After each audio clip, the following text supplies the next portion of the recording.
What's going on, everyone? Jeremy here from the Quartering. I hope you're having a wonderful, wonderful day. It looks like Elon Musk has waded into the "What is a Woman" discussion, a documentary put out by the Daily Wire and Matt Walsh. It's one that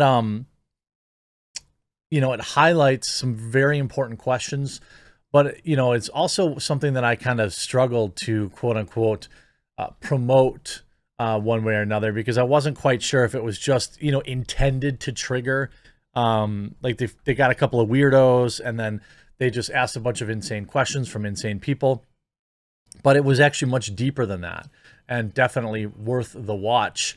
Cost me nothing to watch because I'm already a Daily Wire member, but the review is extraordinarily well reviewed. The critics that had half a spine whatsoever, the audience gave it a 97% with over 2,500 ratings, and they refused to show the critic reviews, even though it's a 100% certified fresh. Now, only four movie critics had the stones to review this. One was from Film Threat, one from a friend of the channel, Christian Toto. Then you had one from the Gospel Coalition, so it sounds like they may be like a religious thing. So there's that. And then Wade Major of Synagogues. I don't really know who that is, but no disrespect. I don't know if they're partisan or not. But you could see from Film Threat saying, I would very much recommend everyone watch this and make their own decisions. Matt Walsh's elementary questions lead to larger, disturbing queries. There's a lot going on in this documentary, and it's not something that I want to like poison the well if you haven't seen it yet. There's also this thing that I worry about where like people forget that that sometimes you can take an insane person and make it seem like they speak for a larger group of people than they really do. Like Hillary Clinton, for example. I think or really any politician. So I worry that I worried at the time that like it may cause collateral damage to, like I've always said, the trans individuals that I know just want to like live their life and go about their business. They're not these like lunatic activist people. Maybe it's just because people in the Midwest are like more muted. I don't know, but I've certainly met more than a handful of trans individuals, and they've all been very fun, very like regular old folk. So I don't really have this interaction with these kind of like weirdo lunatic people that Matt Walsh has. But Elon Musk decided to weigh in on it, and this is a potential issue, obviously.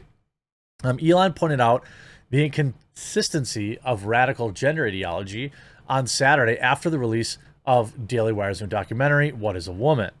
We are simultaneously being told that gender differences do not exist and that genders are so profoundly different that irreversible surgery is the only option.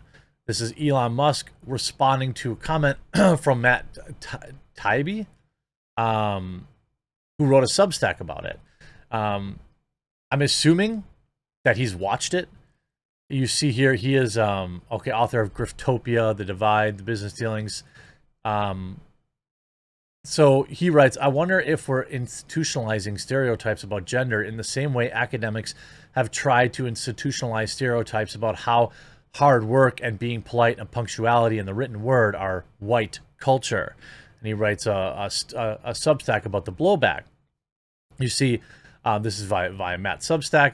After publishing a review of Matt Walsh's What is a Woman this week, the expected avalanche of blowback from activists and even a few friends did arrive. Most went straight to the word bigot, while others decried platforming of fascist. Let me explain my thoughts on the subject, since some seem to feel that laughing when a professor is caught telling, quote, truth transphobic is equivalent to supporting something very, very terrible. Over the years, I've probably interviewed 20 people in this field, usually over speech issues. These ranged from trans activists who screamed at me before the first question. As a part of censorship story, I ultimately decided not to do because the complaining skeptic wasn't really being censored. To the others, like Dr. Kenneth Zucker, who for 35 years headed Canada's Gender Identity Clinic, I'm obviously no expert in the field, but I do know about media. I don't really, again, I worry that some of these lunatics have institutional power at universities, or isn't our like command, one of our high-ranking military officials talking about stuff like white rage, and then the head of the health institution in our government is, there's some concern there. What is a Woman features the Daily Wire podcast host Matt Walsh's quest to understand left-wing gender ideology or theory, by asking one simple question of leading medical professionals, activists, and lawmakers. Despite his good faith efforts to sit down with the promulgators of the ideology, Walsh is repeatedly met with deflections and character accusations. Indeed, Walsh informed Musk that his efforts to challenge gender theorists on their assumptions were ultimately fruitless. I talked to them wise in the film, and it turns out they can't explain anything at all, he said. In the documentary, Walsh also interviews clinical psychologist Jordan Peterson, theologian Carl Trueman, and multiple women forced to compete against biological men in sports, including a female teammate of Leah Thomas. At one point, Walsh travels halfway across the globe to seek answers from Maasai people of Kenya, who, despite their lack of exposure to collegiate gender studies coursework, seem to have a far better grip on biology than many Americans brandishing their PhDs. In alignment with those who interviewed by Walsh, progressives have not responded well to What is a Woman. In a hit piece on Friday, the Rolling Stone claimed that the film is phobic and criticized social media companies for allowing the Daily Wire to run advertising to support it, which was hilarious because this is, a news. The Rolling Stone is not really a journalism outlet or anything like that. It's just left-wing propaganda nowadays. Walsh took the wind out of the Rolling Stone sails by showing first that the Daily Wire invited the author's article the author of the article to watch documentary earlier this week. Mendez watched 0% of the film before reaching his conclusion and locked his Twitter account after Walsh called him out.